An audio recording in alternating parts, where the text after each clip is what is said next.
আসসালামু আলাইকুম। আপনার বিকাশ অ্যাকাউন্ট থেকে ভুল করে অন্য একটা নাম্বারে টাকা চলে গেছে। এ কারণে কি থানায় যেতে হয়? জিডি করতে হয়? জিডি করতে হবে কিনা? থানায় যেতে হবে কিনা? কিভাবে এই টাকাটা আপনি আপনার নিজ মোবাইল থেকে আবার অল্প সময়ের মধ্যে ২-৪ মিনিটের মধ্যে ফেরত নিয়ে আসতে পারবেন? এই বিষয়গুলো নিয়ে একটু ধারণা দেব। যারা জানেন তারা জানেন। যারা জানেন না তাদের জন্য আজকের ভিডিওটা খুবই গুরুত্বপূর্ণ। আমি সাধারণত ভিডিওগুলো করে থাকি না জানা মানুষগুলোর জন্য। এই না জানা মানুষগুলোর জন্য আপনি উপকার করতে পারেন আপনার শেয়ারের মাধ্যমে। আপনি ফেসবুকে শেয়ার করে দিবেন, দেখবেন যে আপনার বন্ধু যারা আছে তারাও জেনে গেল বিষয়টা। আচ্ছা, অনেকেই এই যে এই কাজগুলো করার জন্য যখন দেখা যেত কোনো টাকা ভুল করে একটা নাম্বারে চলে গেছে তখন কিন্তু থানায় চলে যান। জিডি করার জন্য। না, আগে জিডি করে থানায় যাবেন না। জিডি করার কোনো প্রয়োজন নেই। যদি ওই নাম্বারটা যে নাম্বারে টাকা পাঠিয়েছেন সেই নাম্বারটা যদি বিকাশ না খোলা থাকে, সেই নাম্বারে যদি বিকাশ অ্যাকাউন্ট খোলা না থাকে সেক্ষেত্রে আর থানায় যাওয়ার দরকার নেই। আপনি নিজে পারবেন। যেভাবে টাকাটা ভুল করে চলে গেছে ঠিক সেই অপশনে যাবেন। সেন্ড মানিতে যখন করছেন আপনি তখন ওই সেন্ড মানিতেই যাবেন। যাওয়ার পরে ওই নাম্বারটা আবার আপনি উঠাবেন। উঠানোর পরে যে ডাইরেক্ট নেক্সট একটা অপশন আছে সেন্ড করে দেবেন। সেন্ড করে দেওয়ার পরে দেখবেন যে ওখানে লেখা আসে এই নাম্বারটা বিকাশ এখন খোলা নাই। যখন খোলা নাই লেখা থাকবে তখন এর পাশে দেখবেন যে বাতিল লেখা আছে। এটাকে বাতিল করতে চান? বাতিলে চাপ দিবেন। বাতিলে ক্লিক করার সাথে, সাথে দেখবেন যে কিছুক্ষণ পরে একটা মেসেজ চলে আসবে। আপনার টাকাটা ব্যাক করে চলে আসবে। এখানে একটা মানুষ ভুল করে থাকে। না জানা মানুষ বললাম যে আমি না জানা মানুষগুলোর জন্য ভিডিও করে থাকি। এই না জানা মানুষগুলো ভুল করে থাকে। উনি কি করেন? ওই যে নাম্বারে ভুল করে টাকা গেছে ওই নাম্বারে ফোন করে, "ভাই, আপনার মোবাইলে আমার ৳৫,০০০ চলে গেছে। ভাই দয়া করে যদি টাকাটা দিতেন।" মানে পাগলের বলে যে, "পাগল নাও দুলাস না।" তখন পাগল মনে করে, "কিরে আমাকে নাও দুলাইতে নিষেধ করলো কেন?" আরো বেশি করে নাও দুলায়। তখন ওই লোকটা কি করে? মনে করেন আপনি ৳২০,০০০ পাঠিয়েছেন, ভুল করে চলে গেছে। তখন ওই লোকটা ৳২০,০০০ র লোভে তখন তার মোবাইলে কিন্তু সে কিন্তু জানতই না। তার কারণ তার মোবাইলে তো রেজিস্ট্রেশন করা নাই। বিকাশ অ্যাকাউন্ট খোলা নাই। তখন সে কি করে? ফ্রিতে একটা বিকাশ অ্যাকাউন্ট খুলে ফেলে তাড়াতাড়ি। খুলে দেখবেন যে ওই টাকাটা সে ক্যাশ আউট করে নেবে। কাজেই এই ধরনের যাদের আগে দেখবেন চেক করে তার মোবাইলে এই বিকাশ অ্যাকাউন্ট খোলা আছে কিনা। যদি না থাকে তাকে দাঁড়ানোর কোনো প্রয়োজন নেই। আপনি নিজেই এটা বাতিল করে দিবেন। দেখবেন যে আপনার কাছে এই টাকাটা চলে আসবে। কিছুক্ষণের মধ্যে চলে আসবে। আর যদি আপনি সেটাও না করেন, শুধুমাত্র আনরেজিস্টার্ড যদি লেখা থাকে, রেজিস্ট্রেশন করা যদি না থাকে, তাহলে দেখবেন যে অটোমেটিক ৩ দিনের মধ্যে আপনার মোবাইলে অটোমেটিক টাকাটা ফেরত আসবে। অনেক সময় টাকার দরকার থাকে। আমার টাকাটা দরকার, দরকারি টাকা দিছি, এই টাকাটা আমার ৩ দিন কেন পড়ে থাকবে? আপনি নিজেই তখন সাথে, সাথে করতে পারবেন। হ্যাঁ, থানায় যেতে হবে কখন?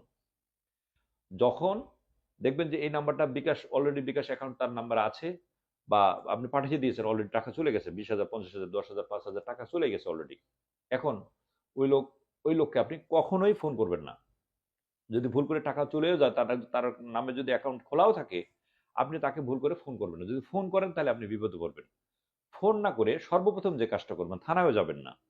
সর্বপ্রথম যে কাজটা করবেন, আপনার যে বিকাশের কাস্টমার কেয়ার আছে 16247 এই নাম্বারে তাৎক্ষণিক মানে টাকা চলে যাওয়ার সাথে, সাথে এই নাম্বারে ফোন করবেন। ফোন করে বলবেন, তাদেরকে রিকোয়েস্ট করবেন যে, "আমি এই ধরনের একটা কাজ করেছি। আমার ভুল করে এই নাম্বারটায় এত টাকা চলে গেছে। আপনি নাম্বারটা লক করে দেন।" দেন ওরা কিন্তু বলবে আপনাকে থানায় একটা জিডি করে আসেন। তারপরে আপনি জিডি করবেন। বলুন যে, "হ্যাঁ, লক করেন। আমি থানায় জিডি করে জিডি কপি আপনাদের কাছে নিয়ে আসতেছি। কিন্তু আপনি নাম্বারটা ব্লক করে দেন।" তখন এই বিকাশ কর্তৃপক্ষ কাস্টমার কেয়ারে যারা থাকেন, তারা কিন্তু এটা বন্ধ করে দেবেন। আপনাকে ওখানে আগে যাওয়া লাগতেছে না। যখন আপনার টাকাটা ভুল করে চলে যাবে, তখন যদি উনি টাকাটা উঠানোর আগে সর্বপ্রথম টাকাটা উঠাইতে সময় লাগে ১০-৫ মিনিট। আপনি তো যখন টাকাটা ভুল করে দিবেন, আপনি তো ২ মিনিটে ১ মিনিটের মধ্যে জেনে যাচ্ছেন। সাথে, সাথে আপনি 16247 এই নাম্বারে ফোন করবেন। ফোন করে আপনি বলবেন যে, "আমার এই নাম্বার ভুল করে একটা টাকা গেছে। এই টাকাটা লক করে দেন। টাকাটা যাতে উঠাইতে না পারে আমি জিডি করে আসতেছি।" তখন আপনি থানায় যাবেন। তার আগে থানায় যাওয়ার কোনো প্রয়োজন নেই। যদি থানায় আগে যান, দেখবেন যে আপনার থানায় গেলেন, জিডি করলেন, আসলেন, এদিকে দেখা যাচ্ছে আপনার ১ ঘন্টা বা ১.৫ ঘন্টা সময় নষ্ট হয়ে যাচ্ছে। এই সময়ের মধ্যে সে কিন্তু টাকা উঠিয়ে ফেলবে। পরবর্তীতে আপনাকে নাও দিতে পারে। হ্যাঁ, অনেক সময় ভালো মানুষ থাকে, দেখা যায় যে অল্প টাকা ৪,০০০, ৫,০০০, ২,০০০ ফোন করলে যদি ভালো মানুষ হয় ব্যাক করে দিয়ে দেয়। আর যদি লোভনীয় মানুষ হয় সেক্ষেত্রে সে টাকাটা দেয় না। লোভী মানুষ হলে টাকাটা দিতে চান না। সে কারণে আমাদের ভুলের কারণে আমরা কিন্তু ঠকে যাই। এমনি ভুল করলাম একবার একটা যে ভুল নাম্বারে টাকা পাঠিয়ে দিলাম। তারপরে আবার ভুল করে থাকি। এই ভুলগুলো করা যাবে না। আবারও বলি, যদি কোনো নাম্বারে ভুল করে টাকা যায়, সেই নাম্বারটা যদি মানে বিকাশ খোলা না থাকে, সেই নাম্বারটা যদি বিকাশ খোলা না থাকে, সেক্ষেত্রে আপনি আপনার মোবাইল থেকেই নিজেই এটা তাৎক্ষণিক এটা ফেরত নিয়ে আসতে পারবেন। এটা একটা অপশন। আর যদি ওই নাম্বার বিকাশ খোলা থাকে, বিকাশে অলরেডি ঢুকে থাকে, তাহলে ওই নাম্বারটা আপনি কখনো ফোন করবেন না। কখনোই ফোন করবেন না আগে। ফোন না করে সর্বপ্রথম ফোন করবেন কোন নাম্বারে? এই নাম্বারটা। কোনটা? 16247 এই নাম্বার ফোন করবেন। ফোন করার সাথে, সাথে তাকে আপনি বলবেন যে, "আমার এই নাম্বারে ভুল করে এত টাকা চলে গিয়েছে। এই নাম্বারটা লক করে দেন।" তখন তারা কিন্তু এটা লক করে দেবে এবং পাশাপাশি আপনাকে বলবে আপনি থানায় একটা জিডি করেন। দেন আপনি থানায় যাবেন। আপনার পার্শ্ববর্তী থানায় গিয়ে আপনি বলবেন যে, "আমার এই ঘটনা হয়েছে, আমি একটা জিডি করব।" এই জিডি কপিটা নিয়ে আপনি কাস্টমার আপনার আপনার যেখানে বাড়ি, আশেপাশে যে কাস্টমার কেয়ার আছে সেখানে যাবেন। যাওয়ার পরে জিডি কপিটা দিবেন। আপনি পুরো ডকুমেন্ট যদি টাকাটা আপনার হয়ে থাকে তারা যদি প্রমাণ পায় যে হ্যাঁ, টাকাটা আপনারই। আপনি যদি প্রমাণ দিতে পারেন হ্যাঁ, টাকাটা আপনারই এতটা সময় এত, এত মিনিটে আপনার টাকাটা সেন্ড হয়েছে, এত টাকা সেন্ড হয়েছে। যদি আপনি প্রমাণ দিতে পারেন সেক্ষেত্রে টাকাটা আপনাকে দিয়ে দিবে। প্রমাণ না দিতে পারলে যদি আপনি প্রমাণ না দিতে পারেন যে এই টাকাটা আমার না।